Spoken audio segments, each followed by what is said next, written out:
Hello, everyone. Hello. Welcome to episode 2. Can you believe it? We're already at episode 2 of the Money Check series. How exciting is that? Welcome. Anyone who's watching us currently, please let us know in the comments where you're watching us from. Tell us your city, tell us your country. I'm really excited to know. I really want to see the comments on this. So let us know where you're from, and we're going to keep this going. So throughout the conversation, I'll keep asking you where you're watching or tuning in from. Welcome, everyone, like I said, to the Arielle for Africa Money Check series. This is episode 2, and we have amazing panelists. Right? It's bigger and better than we ever imagined. And it's so exciting to have all of you here.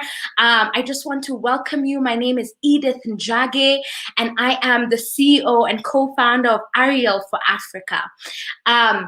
And let me just tell you a bit about Arielle for Africa. Arielle for Africa is a social enterprise, and we work with young people. We have a heart for young people, and particularly for youth unemployment. So everything that we do, whether through entrepreneurship, financial literacy, corporate leadership, is always around empowering young people, empowering them to have opportunities, empowering them to take charge, empowering them to have important conversations like these, empowering them to handle their money better and their finances, empowering them to have positions in society and to have all the tools that they require to be successful at what they do.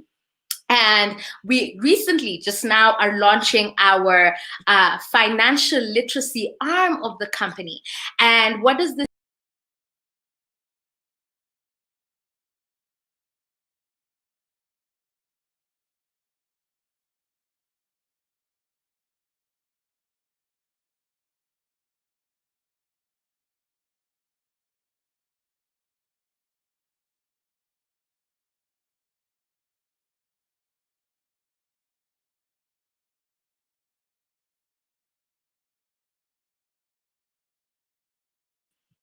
I'm sorry about that. Sorry about that, everyone. I dropped off for a minute. But that we're actually in spaces where we're having important conversations.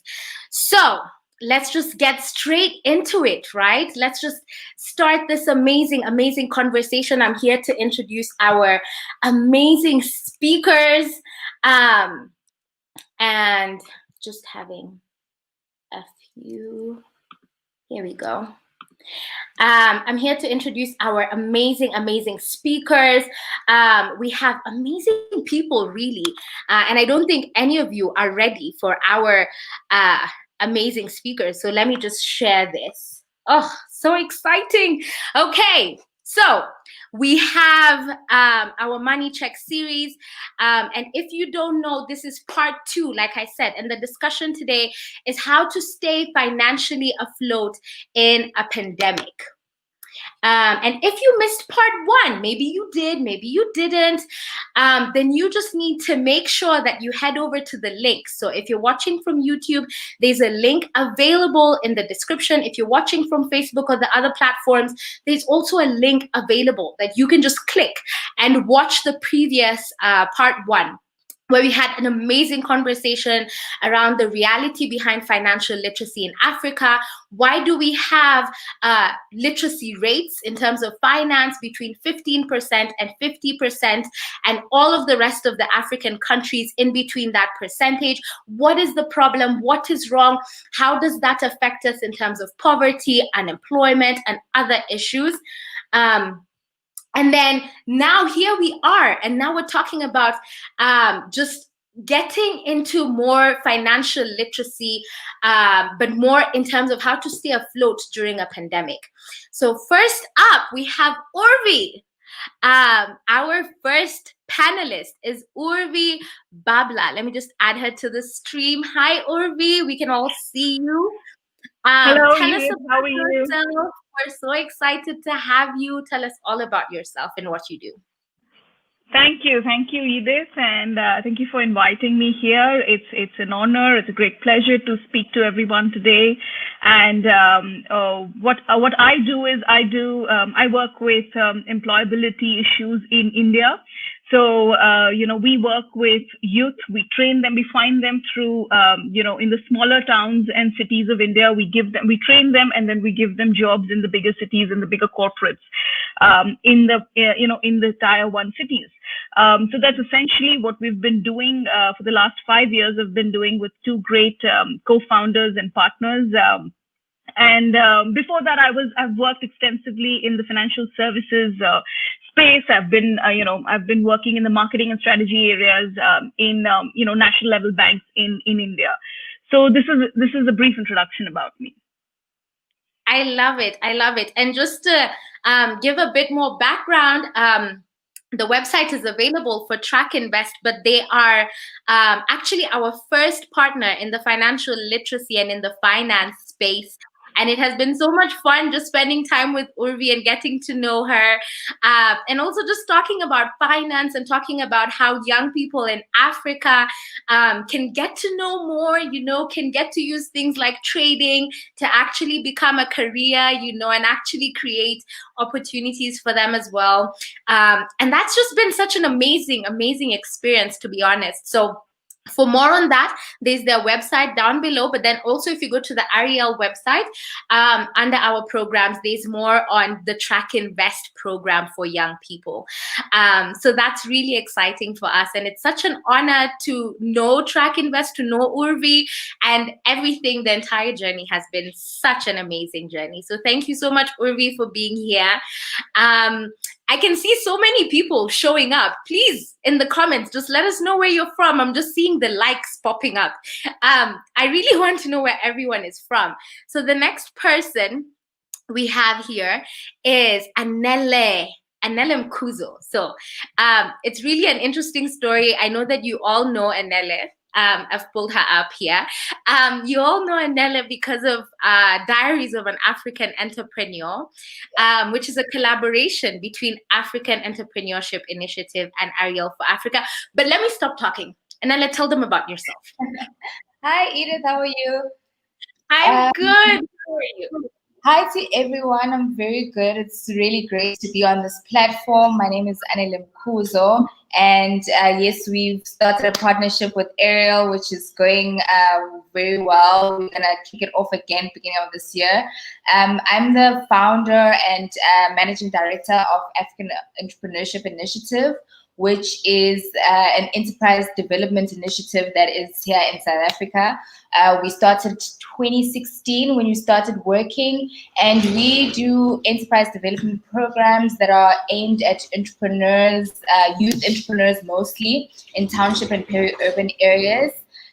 We provide a various vast services from mentorship and coaching to training and developing. We do some research. We do a lot of speaker engagements. We've also started partnering now with Arielle to do a lot of online engagement from COVID. Also, before that, we realized that we can't reach everybody when it comes to empowering and upscaling entrepreneurs. So the internet route really is the best way to kind of reach most entrepreneurs, and not just in South Africa, but entrepreneurs across the continent. So that's a bit about what we do. I love it. Thank you so much, Anele. Anele is such a good time. I know you'll all be seeing her on the Diaries of an African Entrepreneur group. If you're watching this from Facebook and you're not a part of that group and you're an entrepreneur in the continent, join in. It's basically a support group just for entrepreneurs around the continent to share their struggles, to learn from amazing, successful entrepreneurs every single Thursday. So this is really a passion project between Arielle for Africa founders and Anele, and it's just been an amazing collaboration. Thank you so much, Anele, for being here. My pleasure. Okay, let's keep moving. I literally came with all the good things. Okay, everyone, I came with all of the good things. So now our final panelist, last but definitely not least, is Caroline. So Caroline is actually the head of financial decision support for ABSA Bank in Kenya. And it's really exciting because ABSA has, we recently met with ABSA and began having conversations, and it's just been so amazing to see how interested they are in supporting financial literacy, not just in Kenya, but in the continent as well. And they've been such a support for our efforts, and we're so grateful to them for sending Caroline our way. Caroline, please tell us about your amazing, beautiful self. Yeah, thank you very much, Edith. Thank you for having me on this platform, and good evening, everyone. Yeah, so my name is Caroline Wambugu. I am a mother and daughter and a wife, a mother to 2 daughters.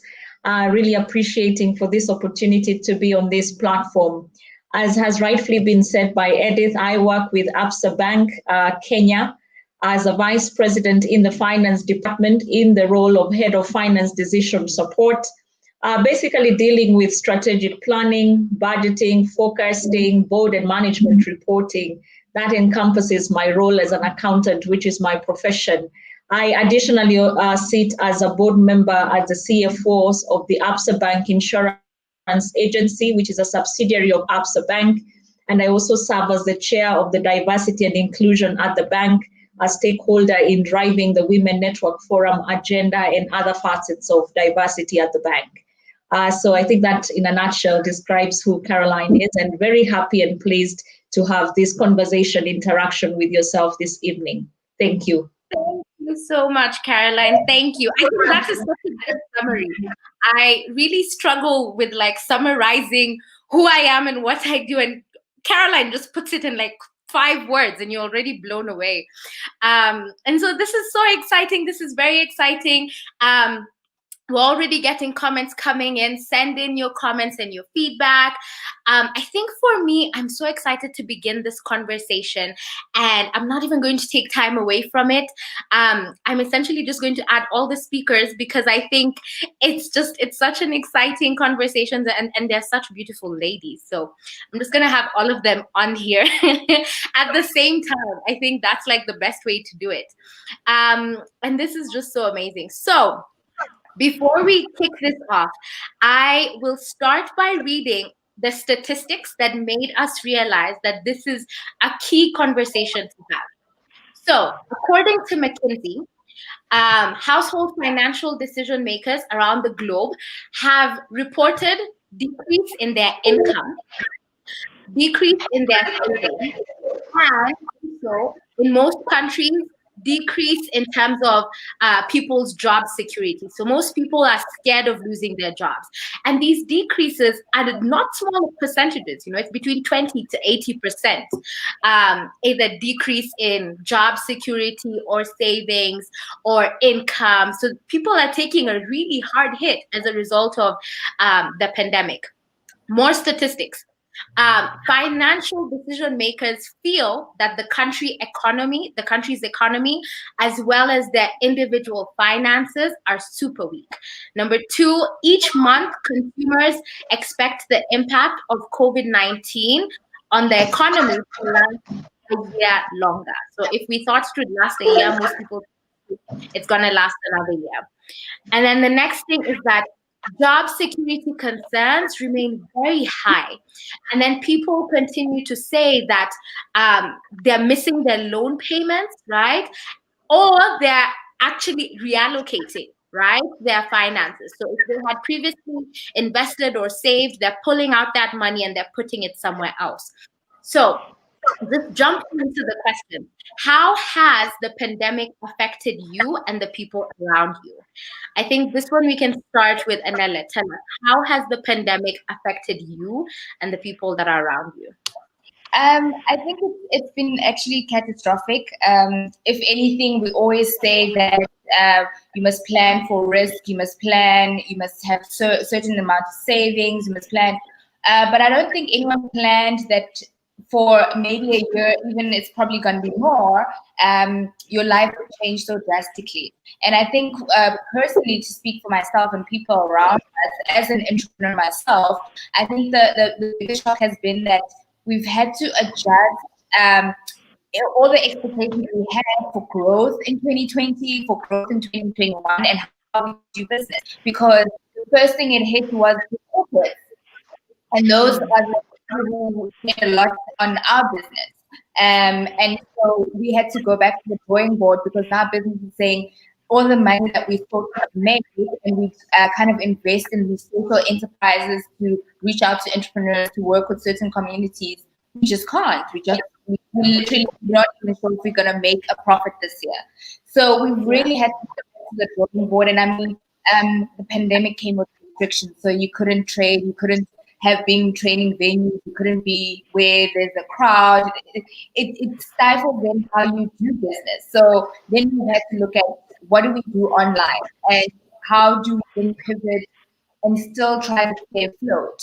I think that's been the really difficult thing about it, is to think on your feet and to say, okay, we're here now, and chances are life is not going to be as it was before.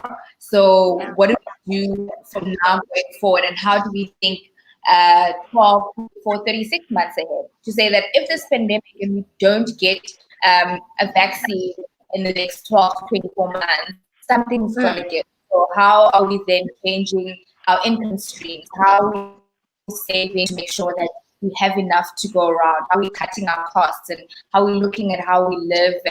And so those have been real conversations that we've had to have as families, as friends, as colleagues, as business partners, and things, and people in the industry, to just mitigate that and see. So I think that's where our headspace has been, especially as an entrepreneur. It's just that, how do I this business afloat, and does it still make sense to keep it afloat, you know?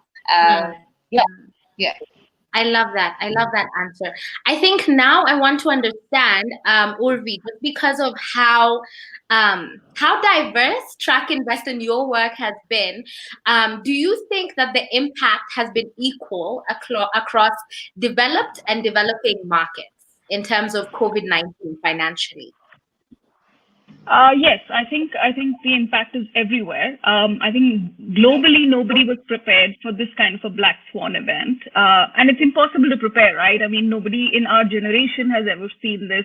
Previous generations have never seen this, so it's impossible to prepare for it. The impact, the degree of impact, I think is same, although the areas could be different. So, you know, while in developed countries there are other challenges.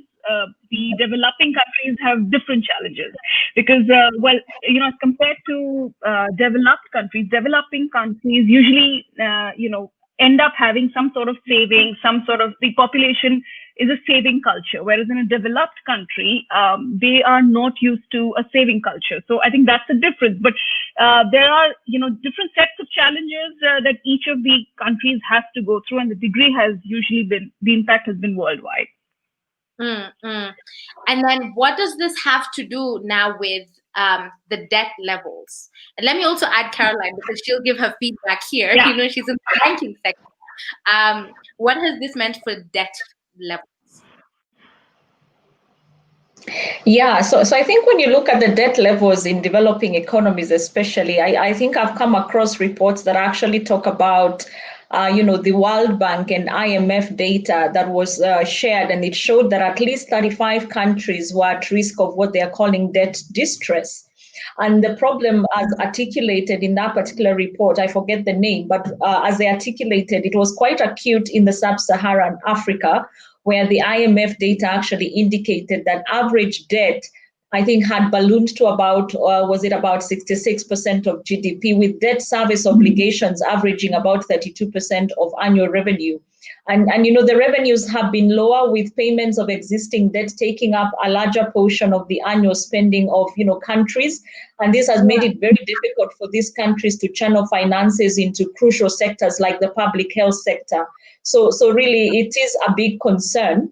When you talk about debt levels, especially in developing economies, and I think we have continually gone, getting to see most countries, getting into deep borrowing, be it, the bilateral trades or, the multilateral trades in terms of what they're actually getting themselves into. But I think maybe if I could just add something to the first question there, Edith, as regards the impact of COVID. My point of view is that, yes, as has been shared, there's been quite a bit of that negative impact. But I think it's important so that we also have the right narrative being shared across to also look into the positive impact. The negative impact cannot be underestimated under any circumstances. But I think I have also seen some positives that have come out of this season. And I liked, what was shared about thinking on our feet. But if you really think about it, people have had time to reflect on what really matters, given the fact that the pandemic gave them an opportunity to slow down on this busy called life of ours, So they've really had time to reflect. And what we have seen out of that is that families have actually bonded, with extra time being spent at home and with children being on holiday. At least for Kenya, our kids were home for 9 months, because schools broke out, I think that was around towards the end of March. So from the month of April the way to December, largely most of the children have been home. And we've also seen some COVID millionaires. So we've seen people grab opportunities in this season. So while some of us were scattering and, getting to really understand what all this disruption is about, there were those bold ones who got into the disruption and asked themselves, so what can we do with this opportunity that has been presented? So you find that, be it the production of the personal protection equipment, what they're calling PPEs, the sanitizers, the masks, and we've seen quite a bit of creativity going into this as well, where you have even masks for children, masks for adults, just to try and make some quick bucks. And for those that seized that opportunity, definitely made their money. And I think just the last one, that this disruption, in my view, I think one of the greatest positives for it is that it has accelerated our shift to digital. Most companies have now discovered that employees can actually work from home, like I do, So all meetings went online. We have Teams, we have Zoom, you name it, in whatever jurisdiction you're in. You have these online business meetings happening, online fellowship meetings happening, even churches online. Children were able to do their classes virtually. So it has actually accelerated our shift to digital. So I think it's good to have an appreciation of that positive side as well. And if I may just add a last one there, I think we've also recorded the lowest hygiene-related illnesses in 2020 with all this heightened awareness on hard cleaning and sanitization. I think the hospitals, if we could collect data, that would be something they would have to ascertain. But that's my view. Thank you. I love it. Thank you so much. Also, part of what is important to highlight on, and I completely agree with everything you're saying, especially since, for example, partnerships like with Urvi, I've never met her in person, or Anele, but we work together almost every other week, and so that's interesting. I don't think with the pandemic we would have ever formed these partnerships that we formed, to be honest. Correct. What exactly can organizations or governments, right, do to make this period easier for people? And I think anyone can jump in on this one because I think it touches all of you. What should our organizations and our governments be doing for the population to make this period or this season or this time easier for people? I think I'll just jump in. I'll just make a quick point. With regards to government and business, I think the biggest thing and that we're seeing with developing and developed countries is how government has stepped in with regards to grants. So it's easy. One of the biggest things that happened with the pandemic was that we had to have lockdowns, so people couldn't go to work. But luckily for me and for Caroline and for Urvi, we can work from home. We can get an internet, but there's certain jobs that you can't work from home. If you're a petrol attendant, if you're a storekeeper and things like that. But those jobs also then were cut out because people couldn't move around too much. So people lost income. So now it was a trade-off of, do we save lives or do we save the economy? And I think for countries, some of them that have done well is to give people livable grants, not just, in South Africa, Africa here, it's currently 350. And I think if I calculate it properly, that's probably about $25.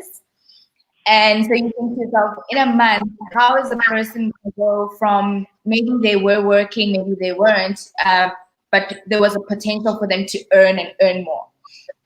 So then that becomes really hard because people need that income. And when people do have an income, they will spend and the economy will have some buffer to move.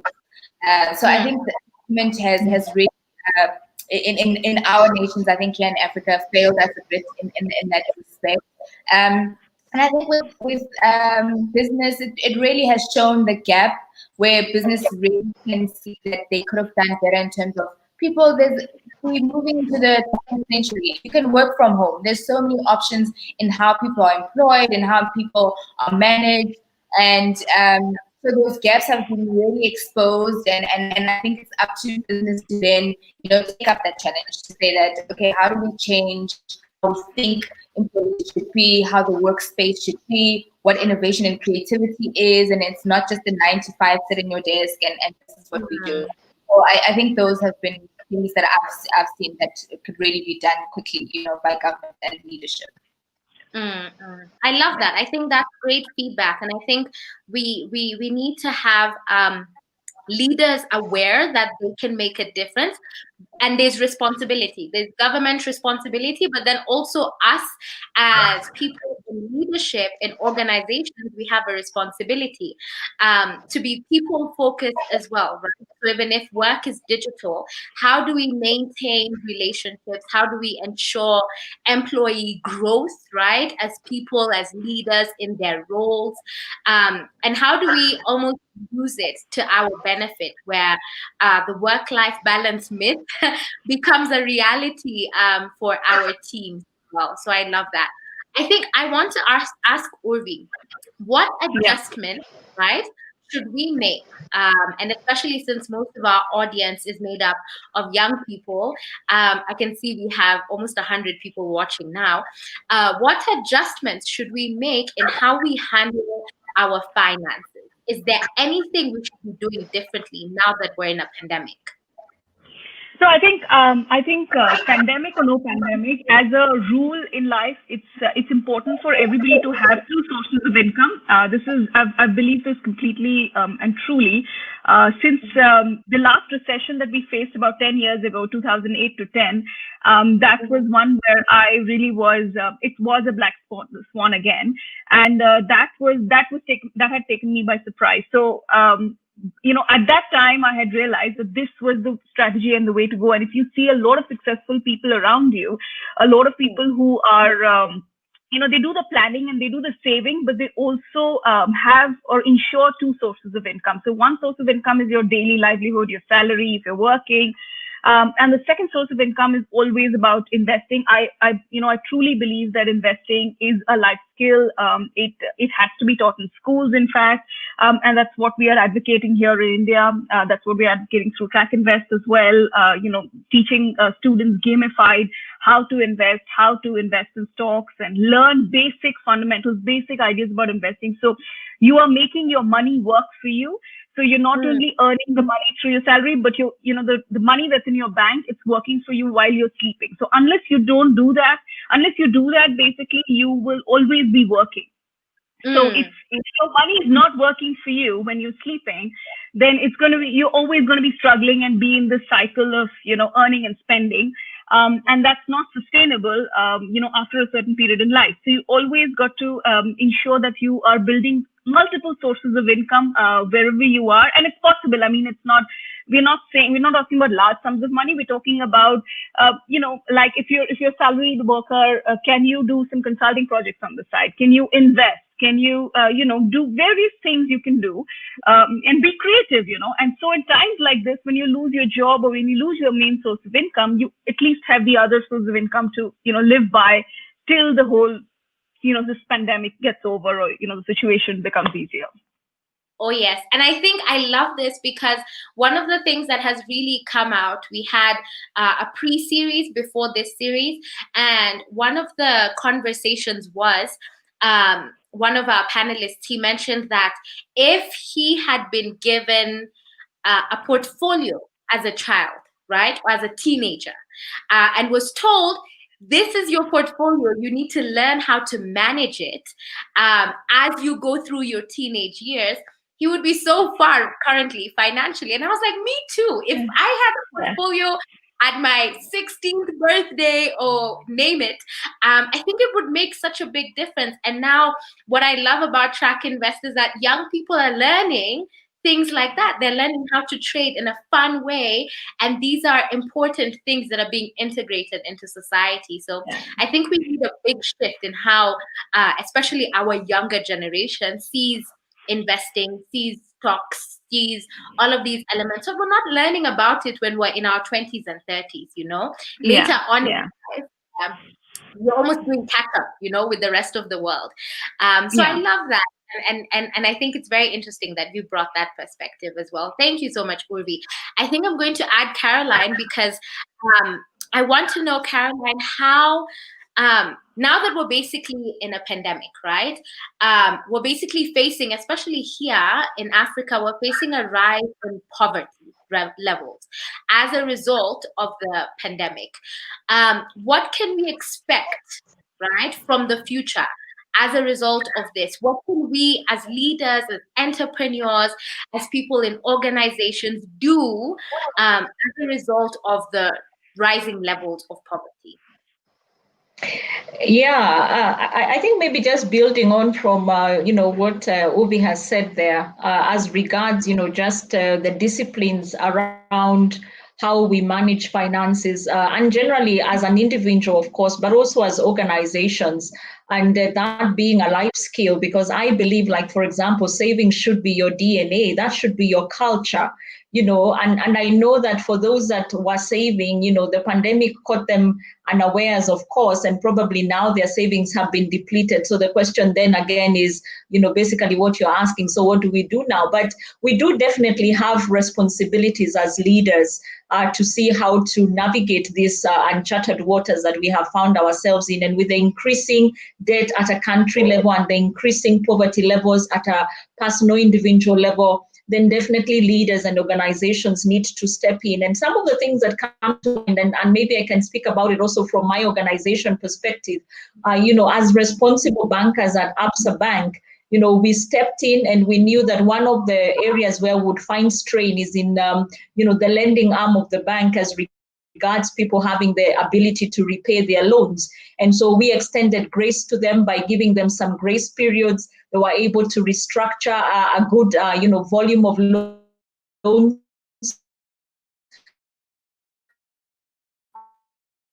In banks, so then be able to guys, a leader out there is supposed to look for ways in which they can use whatever is within their power to do to ensure that they lessen the burden on the individuals and thereby be called a responsible, partner. Because really, when you're found by a pandemic, something unplanned, something that nobody saw coming, I mean, talk of economies, nobody saw this one coming.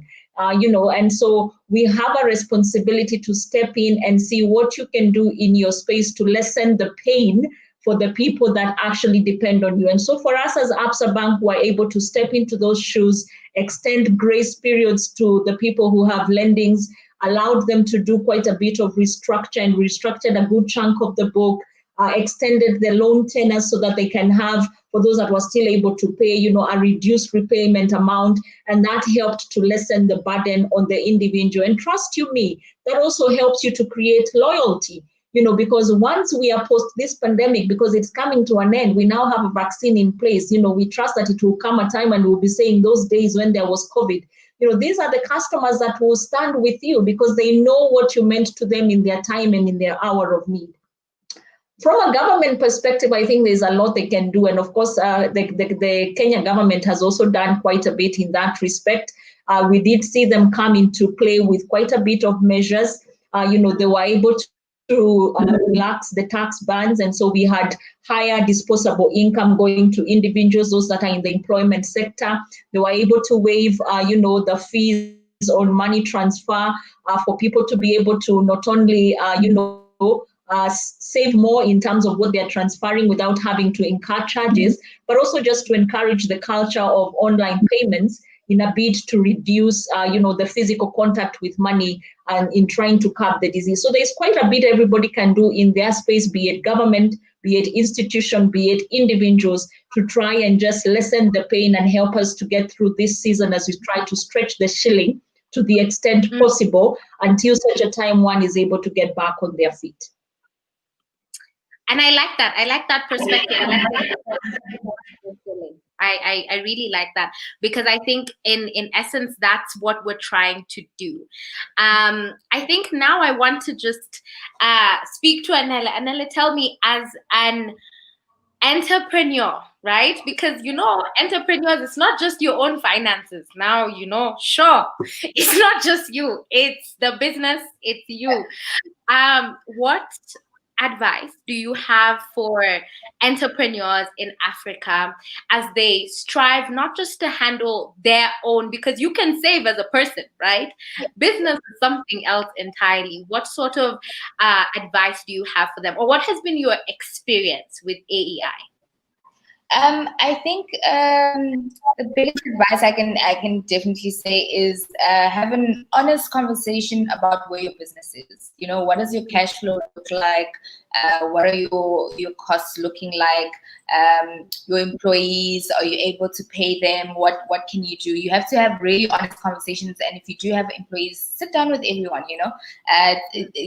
It must be an open book and a conversation, because if you need to, let's say the clients have lessened, so you might need to then cut down the hours of how many people are working. You might need to cut here and there, and just to make sure that you guys come out of this. You have to have those honest conversations, and also have those conversations with your clients. This is the best time to build those relationships, because they're also going through the things they're going through. Have those conversations to say, okay, what can we do to keep you as a client, to retain you as a client? What are you able to do with us? Can you still pay for our service? Maybe we should restructure a payment plan that works for you. And so speak to everybody involved to make sure you have an honest picture of where you are. And I think from there, then you must start deciding, okay, can we still carry on? And if we can, what are the decisions we need to quickly make to make sure we're okay? And I think in my experience, it's been a lot of having those honest conversations, also being, what are the things I can quickly tap into? What's the low-hanging fruit that I, as an entrepreneur, have a skill that I can quickly do to earn extra income? For example, we're doing webinars now. It's a skill I have. I can probably, disseminate that information to other entrepreneurs who need certain information about starting out a business or whatever. Maybe I can do a bit of consultation for a few entrepreneurs for this much, just to earn something extra. So I think we've all had to be creative in terms of how do we cut costs, how do we increase income revenues, and then how do we sustain what we already have. And also then the cash flow really becomes a big thing of, have you been doing the right thing the entire year before the pandemic, and if you have, this is a learning step, I think, for everyone. Entrepreneurs mustn't be so hard on themselves. I think that's another thing, is that we're all learning. We all in something we didn't expect to happen. So we have made some mistakes, but going forward, what are the things we want to take forward? And I think a big thing also has been collaborating. I know we've spoken about how we've collaborated, and had this pandemic not happened, we probably wouldn't have found each other and started these great things and these projects. So look at how you can collaborate with other entrepreneurs who are in your industry, who are in adjacent industries, and how you can maximize the resources you have and still create a viable product that the market and the consumer wants. So I think collaboration is a big thing, and I hope entrepreneurs really take that on. I love that. Trust Anele to always have good bits of advice for entrepreneurs. She's always that go-to person. Urvi, I think one of the things that most people have been very curious about is the industries that are going to come out at the other side of this, the industries that will thrive as a result of this new normal, this disruption, this new era that we're in. So I just want to know, what industries do you believe will come out at the other side of this pandemic? Yeah. So I mean, it's clear, right? So it's the race to digitization. Every industry that is governed by digitization or is digital will be the norm. So education, for instance, and online education, digital education is going to be the way forward. At least we will see blended learning programs, if not completely digital, because in developing countries still we have a culture where we need to meet people face to face, but it's going to be a blended learning. It's going to be partly classroom, but partly digital as well.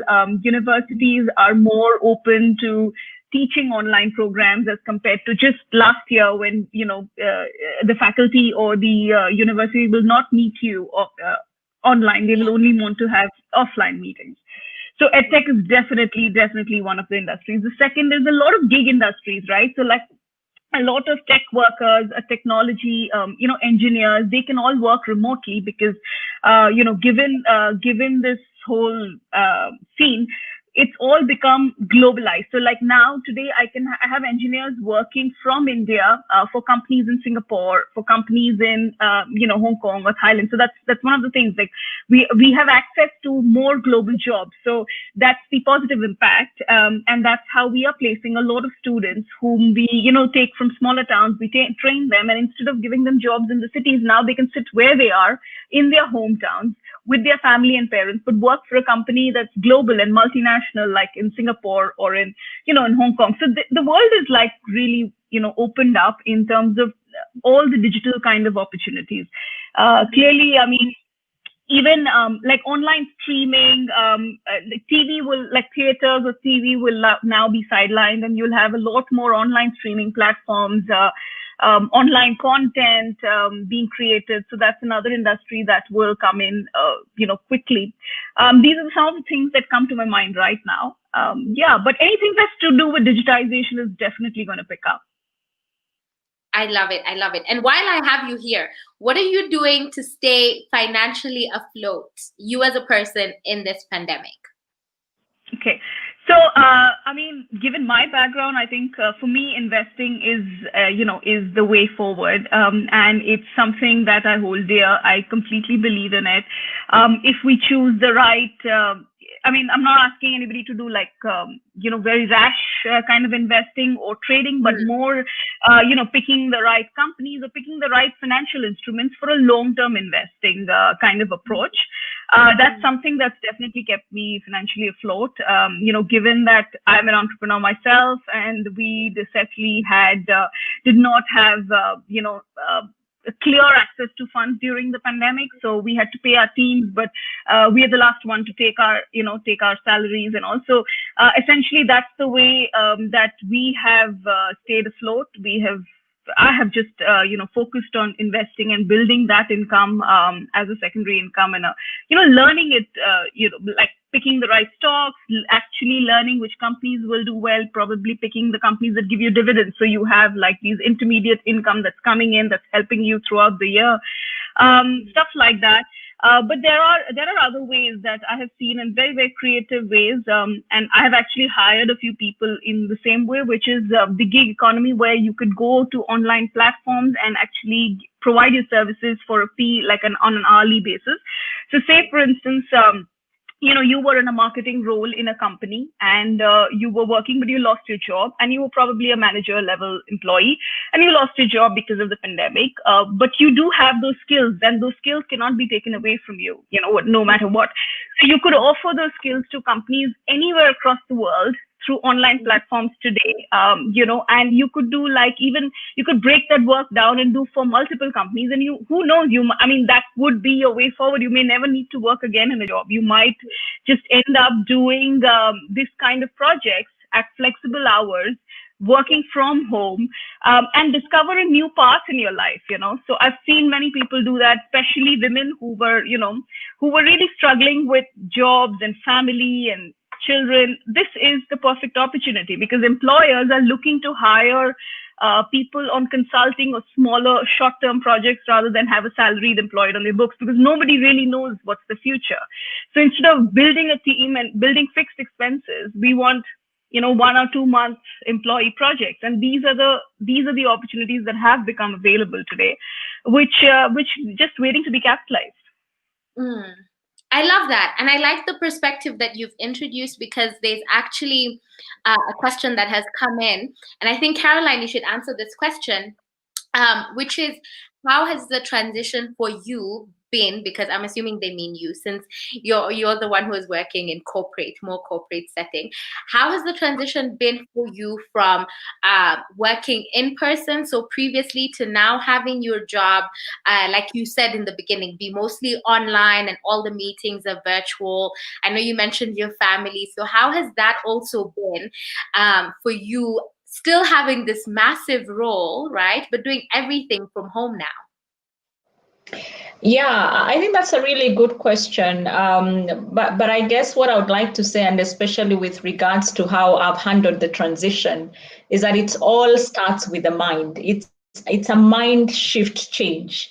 And unless you embrace change, you will always find yourself struggling with having to accommodate the change as it comes through. And so you find yourself, having a struggle within yourself on how exactly to cope with it, with the day to day.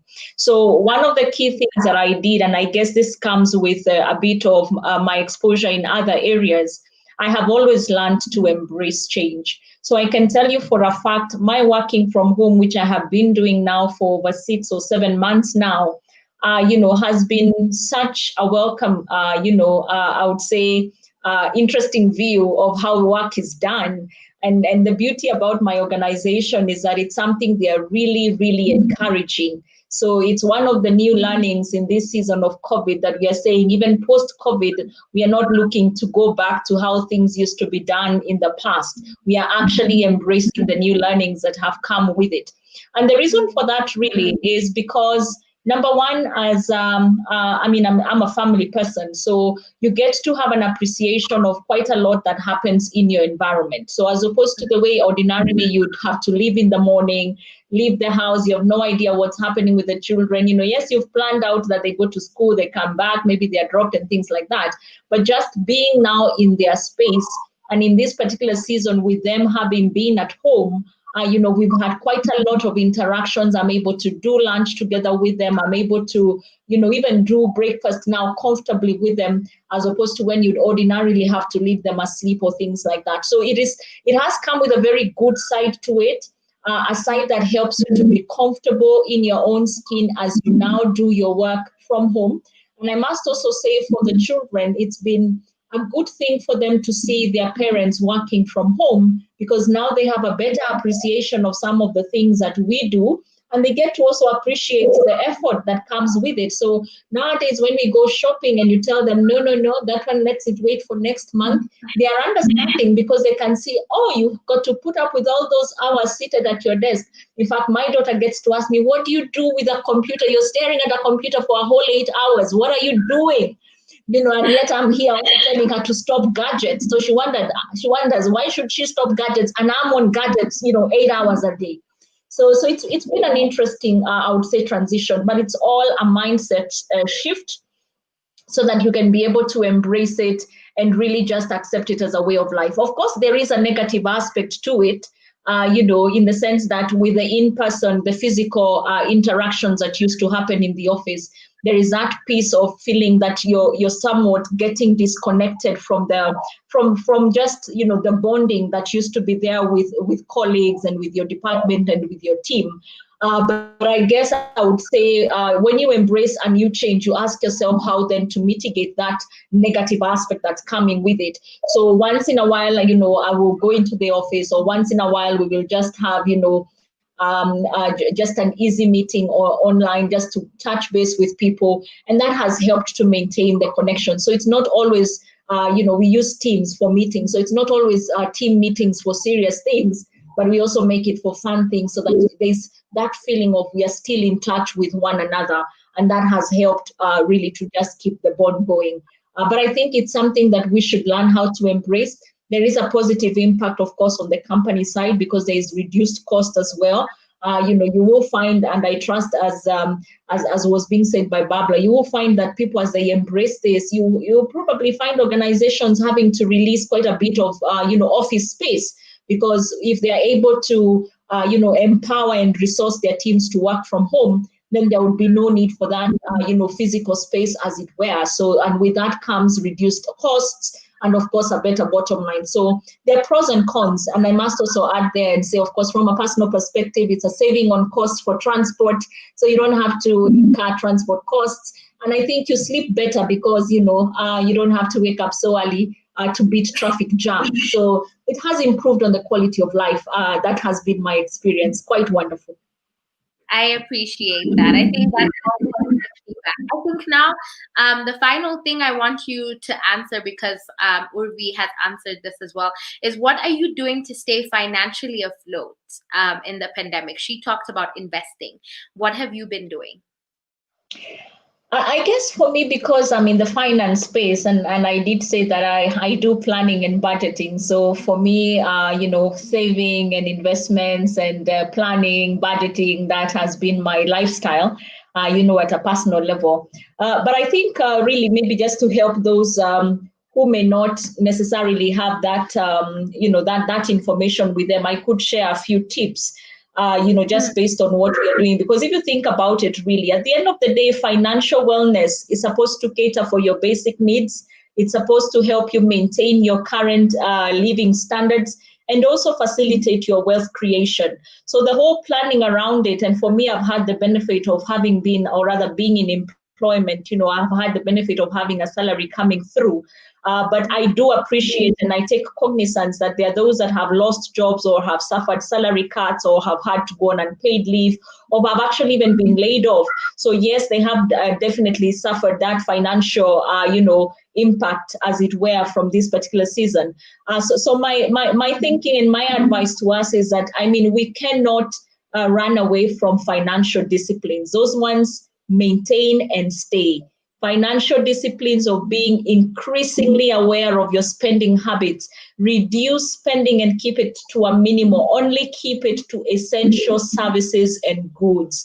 That's the only thing you need to be acquiring at this point of the pandemic. And even as we get into the recovery season, just keep it to the essential services and goods, because that will help you. This is mathematics and nothing changes. 1 + 1 is 2.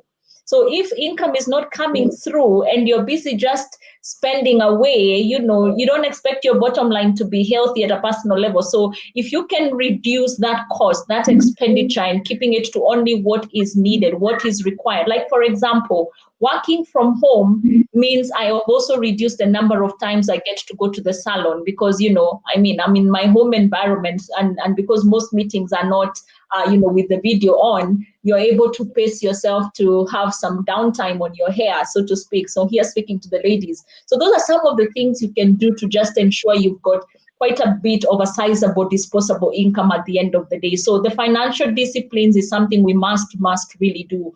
And of course, and I like what Babla said about skills. Everyone has a skill that you can put into use. So, or you can upskill yourself and just see what more can you do to just give you some additional income in this season. I talked about the COVID millionaires. People have actually I've been seeing adverts of people selling wristbands for children with a little, bottle for sanitizer. It's just a lot of creativity coming on board, just trying to get into this season and making the best of it. Now with schools that have opened in Kenya, we have the schools that have opened up and all our children are back to school. So there are people who are actually labeling for you the masks. So the cloth masks, you would just have somebody putting a name for your child there. So that again is a business opportunity. So what business opportunities can you be able to look out for so that you can increase or at least have an additional line of income, which then helps you to just keep afloat. So I think those are some of the spending habits that I would say, or other financial disciplines that I would say you need to look out for, so that at all times you don't find yourself at a position where you have to either do be it additional borrowing or getting yourself into additional debt and things like that. It's just a discipline to the extent possible. Stretch that shilling, let it work for you, sweat it out. And when you have the opportunity to do so in terms of wealth creation, look into your short-term versus your long-term investment habits, things that you can put into place to secure and sustain and protect you into the future. Thank you. Perfect. I think so. One of the final things that people have requested is to hear a parting shot from each of you. If there's one thing you want them to remember, what is it? So what do you want them to walk away with? And I think I'll start with Anele. I think anything to walk away with is just be honest about your finances.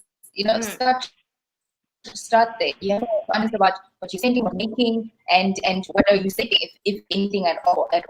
So start having honest conversations with your children as well. I think this is the best time, especially from working from home. They see what you do. Have those conversations about where we're spending our money as a family.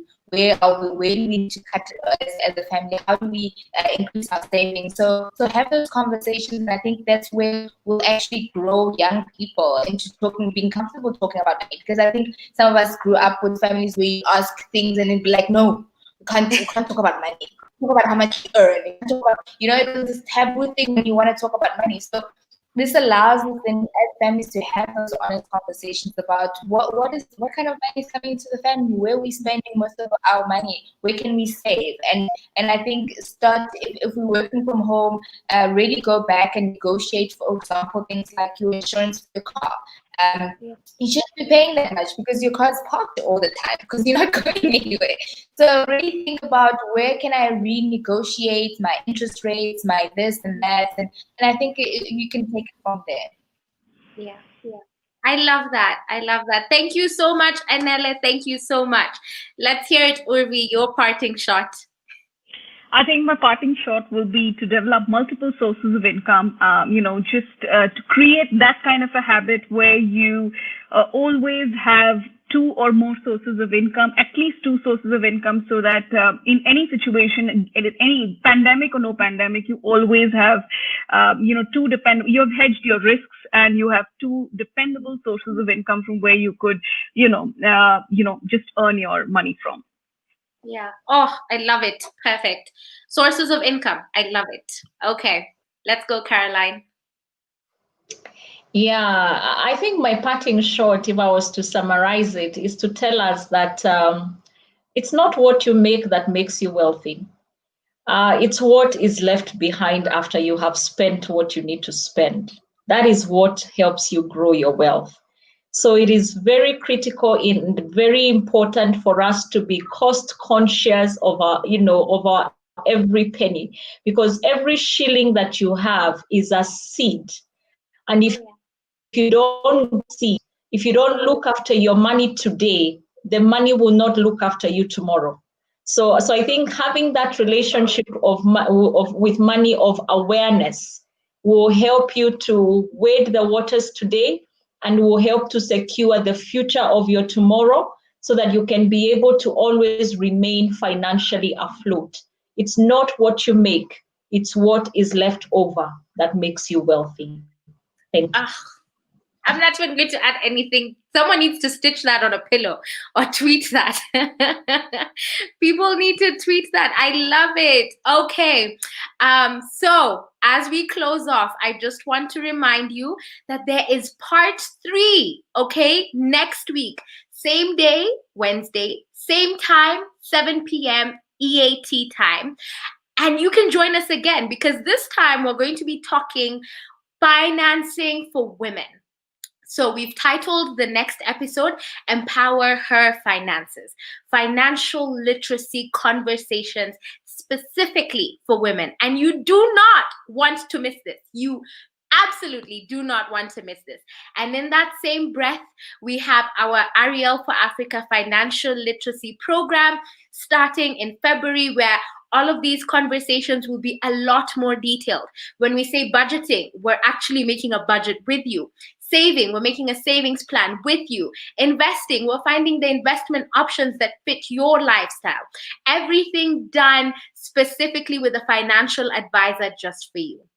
And you're lucky because it's currently on 50% off. So if you want more on that, there's a link in the description. Finally, there's our Future Ready Incubator, where we're basically preparing entrepreneurs and teams to use technology, to leverage on digital tools. Like, I believe it was Anele who spoke about this, but then also Urvi said that companies that will be in the future are those that will find a way to leverage on the digital economy. And finally, as always, you know where to find us, okay? You can follow us for more. There's our Facebook, our Instagram, our Twitter, on LinkedIn, website, everything. We're on it all. The links are available in the description.